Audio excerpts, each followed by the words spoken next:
बस अभी ठीक हो जाएगा। बाबा चिंता मत कीजिए, अभी ठीक हो जाएंगे आप। कोर्ट में केस लड़ने के लिए किसी ना किसी वकील को तो ढूंढना ही होगा। मगर आपके सर तो नहीं है, फिर किस वकील साहब को ढूंढेंगे आप? एक वकील है, सर हमेशा उनका नाम लेते हैं, अच्छे वकील हैं। एक बार जाके मिल के आता हूँ। हाँ चलिए, वैसे भी वकील साहब की जरूरत है। भीम, बेकार में परेशान हो रहे हो, इसकी कोई जरूरत नहीं। जरूरत है बाबा, आप चिंता मत कीजिए।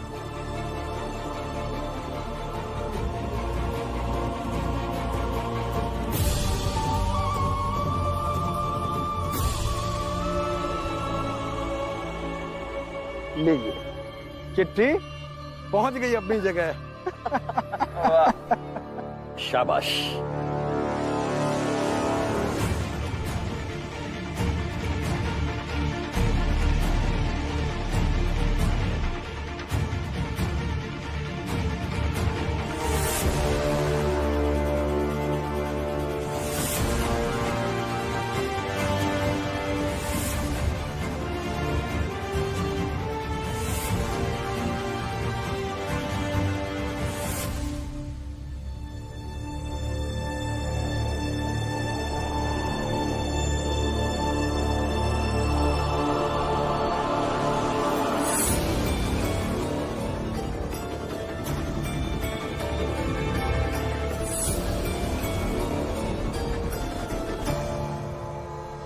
रमा,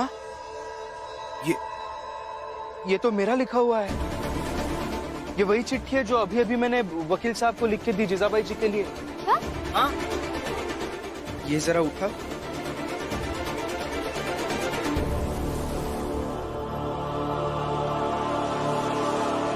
बाबा, आपका सर दर्द ठीक हुआ? हाँ, अब ठीक है।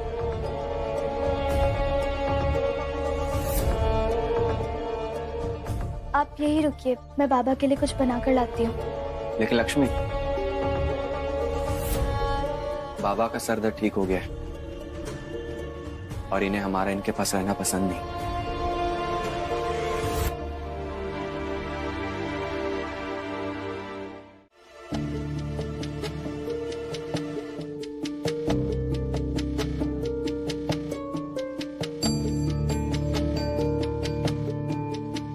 बाबा, खाना खा लीजिए।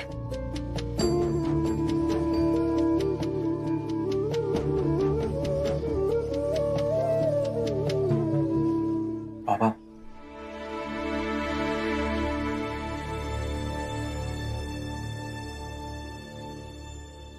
खाना खा लीजिए ना।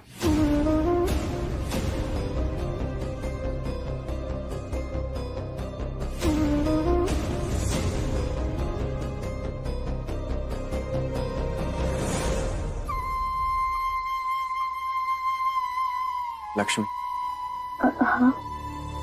मैं निकलता हूँ, शायद मेरे जाने से बाबा खाना खा ले।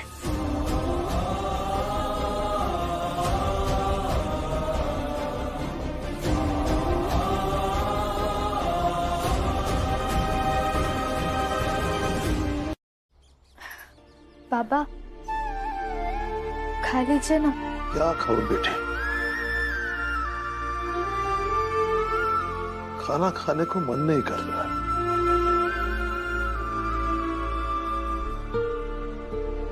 जिस उम्र तक आते आते माँ बाप अपने बच्चों के लिए एक दीवार बन जाते हैं ताकि बच्चों तक कोई परेशानियां ना पहुंच सके। उस उम्र में मैं खुद ही बच्चों के लिए परेशानी बन गया। नहीं बाबा, नहीं, ऐसा कुछ भी नहीं है। सच कहो तो आपको देखकर मुझे भी बहुत दुख होता है। और सबसे ज्यादा दुख तो इस बात का होता है कि आपके दुख की वजह हम लोग हैं। इसलिए हम सबकी भी मर्यादा बन जाती है।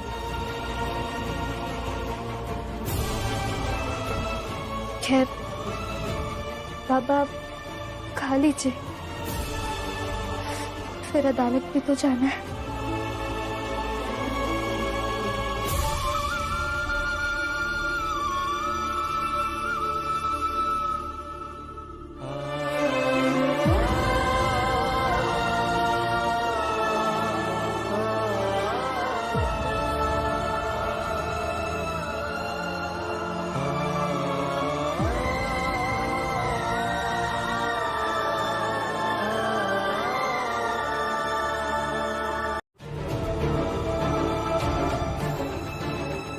भीम, रमा, अब तो मैं इनकी तरफ आ गई हूँ ना, तो तुम दोनों जाओ और घर पे जाके अदालत में जाने की तैयारी करो।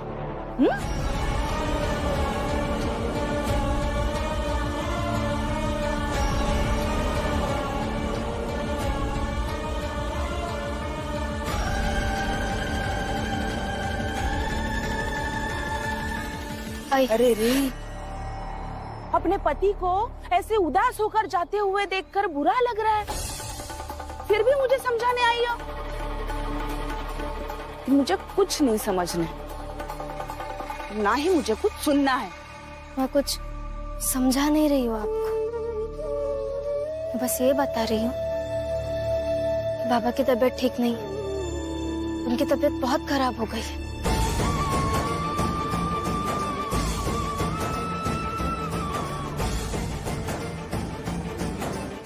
तो मैं तुम्हें बताकर ये सब करता। देखिए, एक बात साफ साफ कह देती हूँ, नरोत्तम जी, प्रचंड देव जी, मेरी ये लड़ाई बस बच्चा और पति पाने की है। बाकी आपकी जो भी लड़ाई भीम से है, उसका इससे कोई लेना देना नहीं।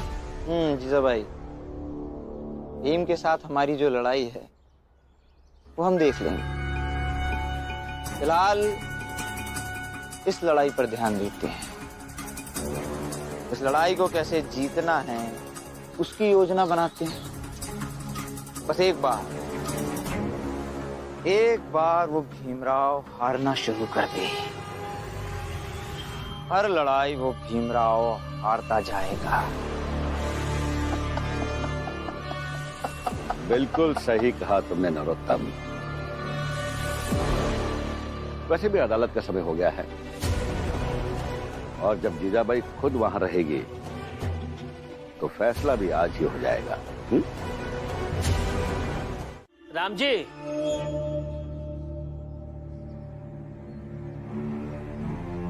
एक बात याद रखना, किसी को ज्यादा दबाना नहीं चाहिए, वरना एक न एक दिन ज्वालामुखी की तरफ फूटेगा और सब कुछ हिला डुला कर रख देगा। जैसे आज जीजाबाई ने तुम्हारे पूरे परिवार को हिला डुला कर रख दिया, समझे? हाँ राम जी, जाओ, और उम्मीद करत हैं कि वापिस आ जाओगे। अब कहूँ ऐसा ना हो कि वहीं से जेल में पहुंच जाओ। वो कहते हैं ना, तलवार की धार पर चलने वाला व्यक्ति तलवार से ही मरता है। भीम के लिए सबसे बड़े सुरक्षा कवच राम जी तुम ही थे। और सच कहे ना, आज भीम को सबसे ज्यादा खतरा तुमसे ही है।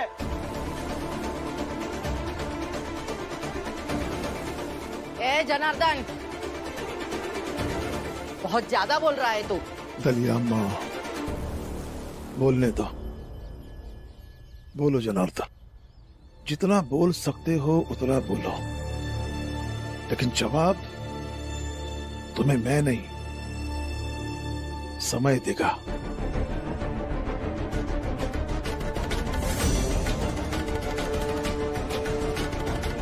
चलो अदालत चलते हैं। लेकिन राम जी भाऊ एकरे लिए मनी है तब ना। मानना पड़ेगा।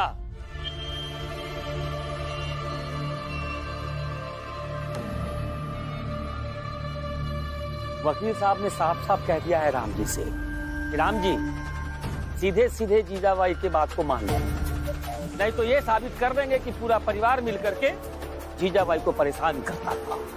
हितेश भाऊ, लिखित में झूठी गवाही तुम तीनों ने दी थी ना? हाँ दी है, उस पैसों से हमने कोर्ट सिलने को भी दे दिया है, अभी हम जाकर लेकर आएंगे। हाँ तो बना कर लाओ ना कोट, जला न दिया तो कहना। अच्छा हिम्मत है कोट जलाने के? जनार्दन, हितेश भाऊ चलो कोट लेके आवत। हाँ तो जाओ ले आओ ना, एक बार लेकर के तो आओ, फिर देखो कैसे जलाते हैं कोट। अच्छा चला कर दिखाना। नंदू मैं भी आता हूँ। क्या कर रहे हो? अरे मनोहर भैया। नंदू माचिस लाओ। अरे क्या कर रहे हो? मनोहर क्या कर रहा है तू?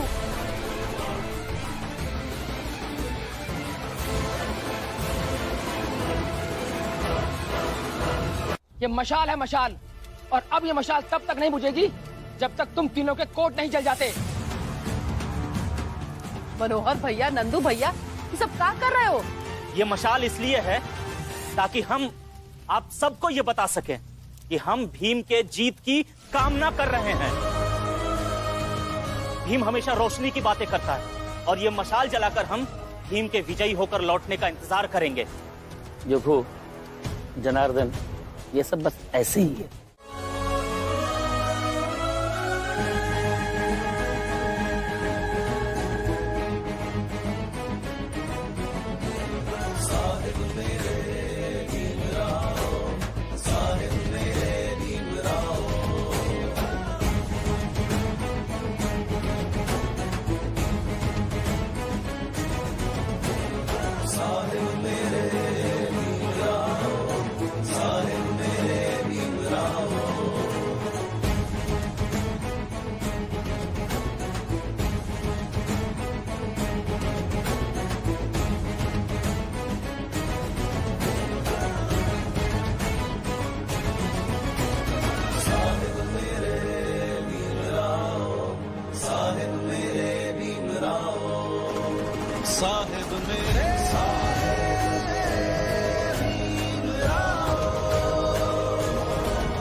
गच्छामि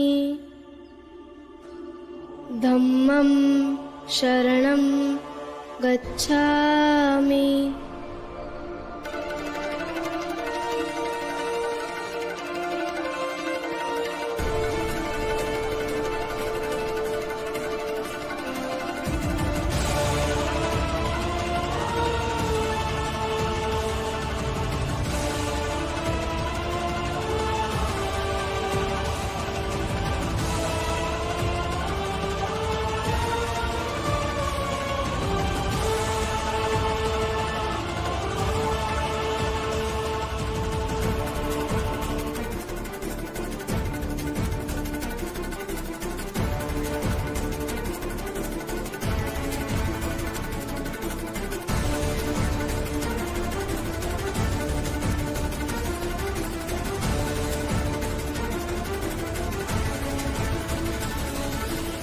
बुद्धं शरणं गच्छामि धम्मं शरणं गच्छामि संघं शरणं गच्छामि।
समझाने से बेहतर ये होगा कि अपने भैया को समझाइए। कल तक का ही समय है आपके पास, कल तक में तय कर लीजिए।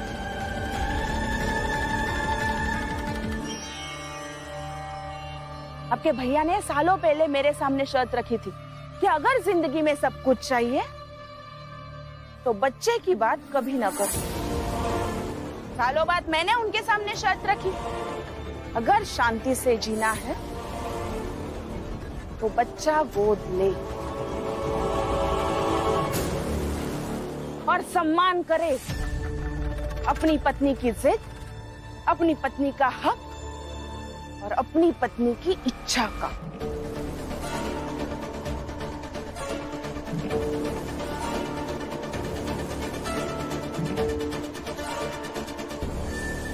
चलो मेरे साथ। बाबा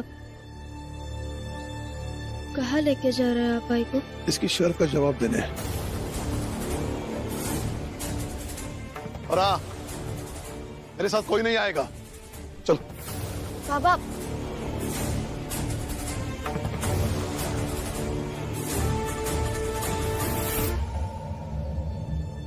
क्या जरूरत है भैया को इस तरह से समझाने की? आज तक जीजाबाई समझी है कि अब समझेगी? बुआ, पति पत्नी के बीच की बात है, करने दीजिए बात, और बात करने से ही बात बनती है।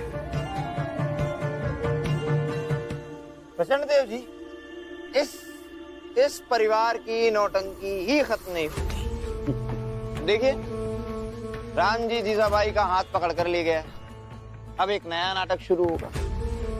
नाटक इन्होंने शुरू किया है तो खत्म हम करेंगे।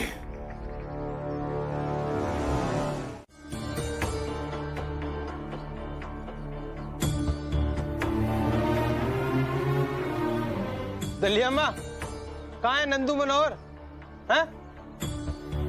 अभी तो बहुत बोल रहे थे कोट पहन के आएंगे तो जला देंगे, क्या हुआ, डर के भाग गए?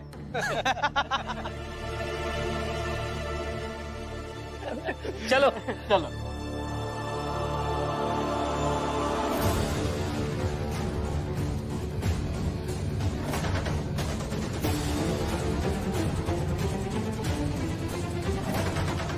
नंदू मनोहर, तुम लोग अबे तक मसाल लिए हो हैं? हम तो सोचे रहे कि अब तक जोश ठंडा पड़ गया होगा, लेकिन तुम दोनों तो पगलाए हुए हो।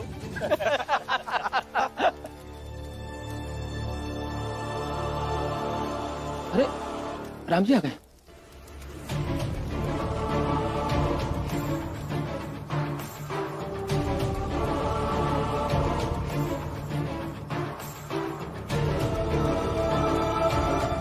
राम जी बाबू, क्या हुआ कोर्ट में?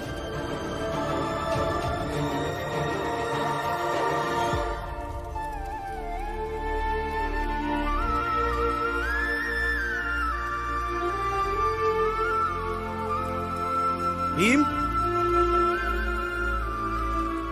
क्या हुआ? कल शाम तक हमें फैसला करना है, नहीं तो परसों अदालत में सजा सुनाएंगे।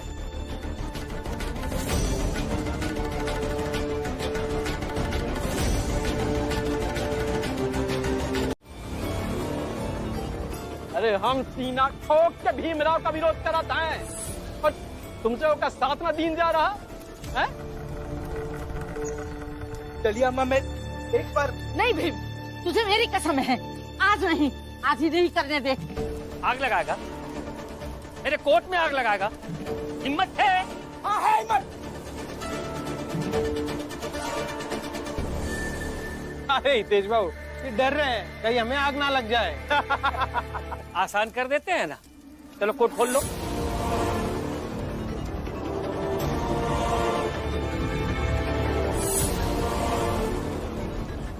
क्यों पड़ता? अरे लक्ष्मी नहीं। अब लगाओ, लगाओ आग। अरे लगाओ, अरे लगा के दिखाओ आग। आग लगाओ। हिम्मत लगाओ, लगा। अरे काका, ये सब मत कीजिए, लगाओ। अरे लगाओ, अरे लगाओ। अरे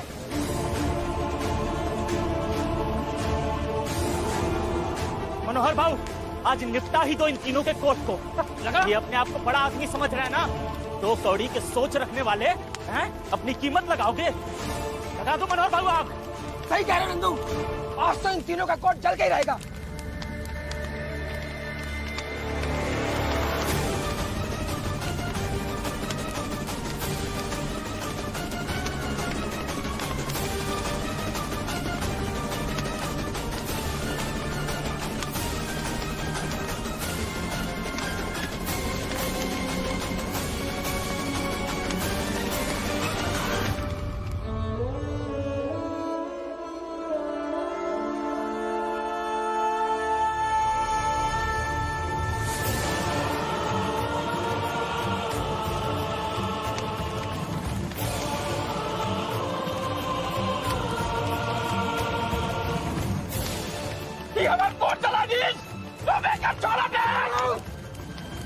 अभी तो सिर्फ तुम्हारा कोर्ट जलाया है, अगर आगे बढ़े ना तो इस मशाल से तुम तीनों को जला दूंगा।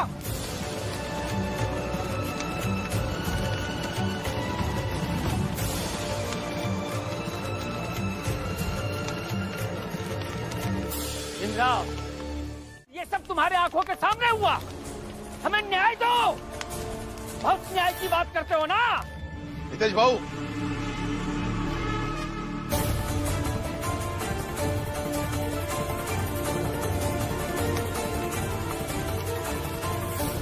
भीम तुम सबकी नौटंकी को सुलझाता नहीं रहेगा।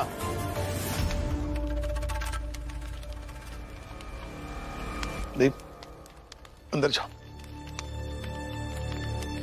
और हाँ हितेश भाऊ, लेकिन स्वरूप पे झूठी गवाही देना ये आपकी मर्जी थी, और तुम्हारे कोर्ट चलाना मनोहर की मर्जी थी। इसलिए जो भी फैसला करना है आपस में करो। आई बात समझ में? राम जी भाऊ, आप बिल्कुल भी चिंता मत कीजिए, इन तीनों के लिए हम दोनों काफी हैं।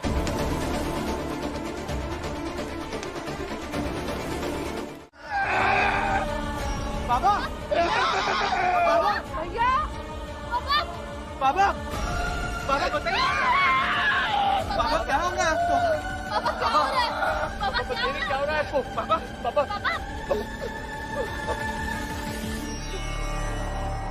कुछ नहीं, कुछ नहीं। क्या कुछ नहीं बाबा? हाँ बाबा देखिए, आप मूड मत बोलिए, आपके चेहरे से साफ साफ पता लग रहा है कि आप बहुत पीड़ा में हैं बाबा।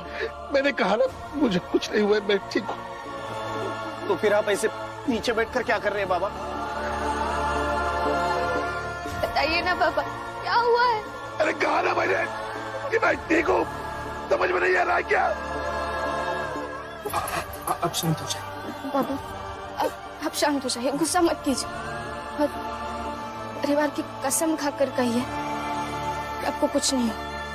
जज ने मानवीय आधार पर फैसला सुनाया है। कल तक का समय है तुम लोगों के पास, नहीं तो परसों मेरे पूरे परिवार वालों को सजा सुनाई जाएगी। क्यों सब लोग मेरे परिवार के पीछे पड़ गए हो? क्यों?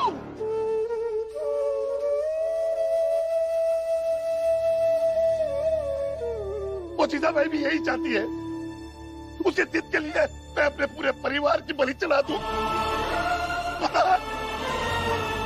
मुझे परिवार की कसम दे रही हूँ।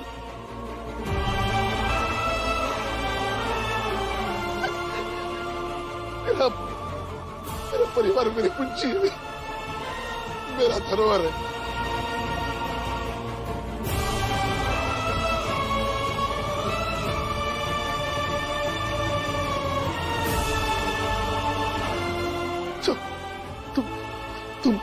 तुम लोग यहाँ से जाओ, तुम लोग। आप समझ रहे हैं? बाबा, बस एक बार बता दीजिए ना कि आपको क्या हुआ है, फिर कोई कुछ नहीं कहेगा आपसे। सर में दर्द हो रहा है।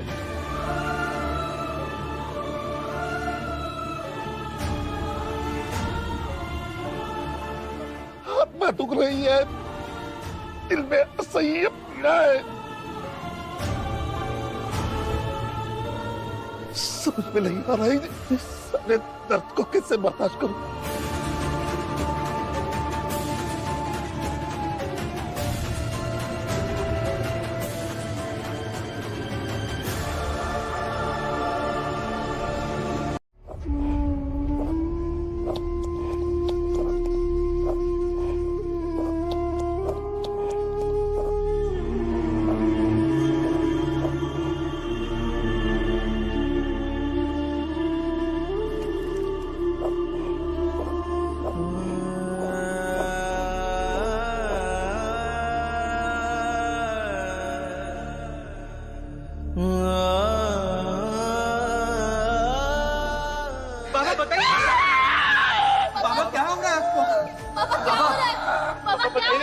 ओ बाबा,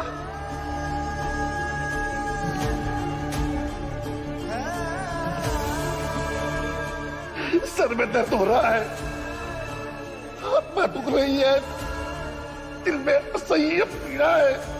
समझ में नहीं आ रहा है इतने सारे दर्द को कैसे बर्दाश्त करूं।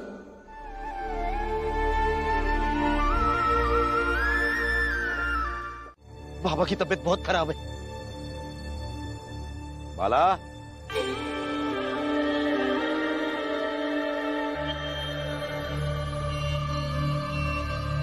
क्या हुआ तेरे बाबा को? पता नहीं, उनके सर में तेज दर्द हो रहा है, बहुत तकलीफ में है वो। चलिए आप डॉक्टर साहब। रुक रुक रुक रुक। ये तो बहुत बुरा हुआ। वैसे एक बात बता बाला, तुझे कब से अपने बाबा की इतनी फिक्र होने लगी? हाँ, सुना था कि तेरी आई भीमा बाई, उसकी मौत भी ऐसे ही किसी सर दर्द की वजह से हुई थी, है ना? तो क्या पता कि तेरे बाबा राम जी की मौत भी ऐसे ही लिखी हो।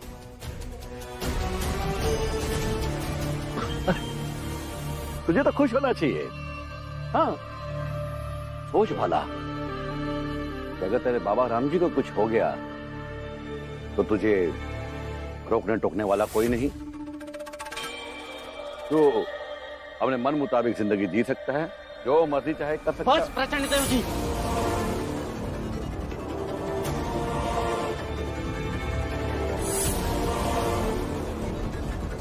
बहुत हो गया।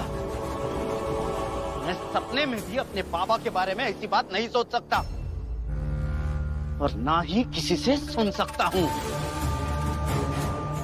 बाबा से मेरे संबंध चाहे जैसे हों, लेकिन वो मेरे बाबा है।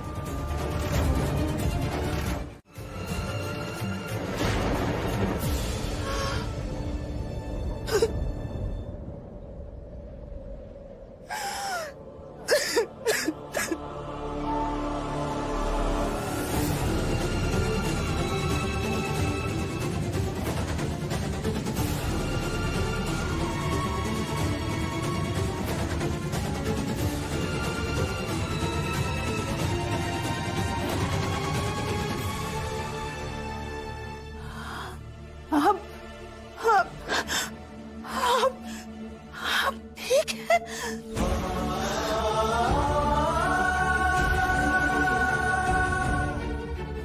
हाँ,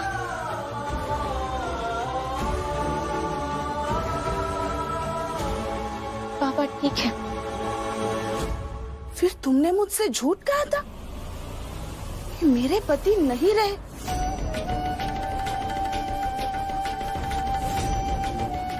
शर्म नहीं आती एक सुहागन से ये कहने की कि उसका पति मर गया?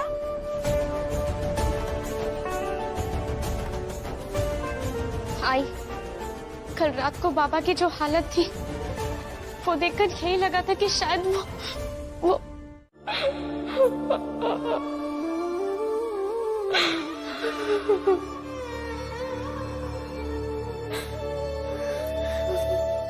दीदी शांत हो जाइए, रोइए मत। रो नहीं तो क्या करूं रमा, बुरा लग रहा है रमा, बुरा लग रहा है कि आई भी बाबा के लिए इतनी बड़ी मुसीबत खड़ी कर दी और तो उन्हें ये एहसास भी नहीं कि बाबा किस पीड़ा से गुजर रहे। रमा, आई क्यों नहीं समझ रही, क्यों नहीं समझ रही है कि ये केस लड़ते लड़ते वो अपना घर परिवार सुख शांति सब हार जाएंगी।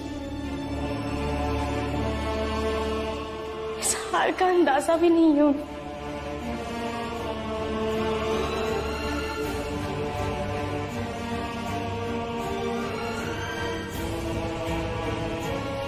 क्यों ना भाई को एहसास दिलाए कि वो बाबा के कौन है और उनके रहने और ना रहने से उन पर क्या फर्क पड़ता है। पर वकील साहब, साहस का दूसरा नाम है जीजाबाई। जीजाबाई, कल तुमने जो जो भी कहा वो एक एक शब्द उचित था। हमें जानकर तसल्ली हुई कि तुमने अपना इरादा नहीं बदला। बाकी वकील साहब तो घबराने लगे थे कि कहीं रमाबाई के कहने पर बाला की पत्नी ने तुम्हारे साथ जो खेल किया उससे तुम पिघल ना जाओ। ऐसा नहीं होगा। मैं अपनी रुख पर कायम हूँ। आप सब भी अपनी तैयारी पर कायम रहिए। और अगर ये बात कल कोर्ट के सुनवाई तक पहुँचती है तो नहीं बदलोगी ना? पक्का नहीं बदलोगी ना? नहीं बदलूंगी। बच्चे को गोद लेने की उस सपने की कसम नहीं बदलोगी ना? हाँ, उसकी कसम नहीं बदलूंगी।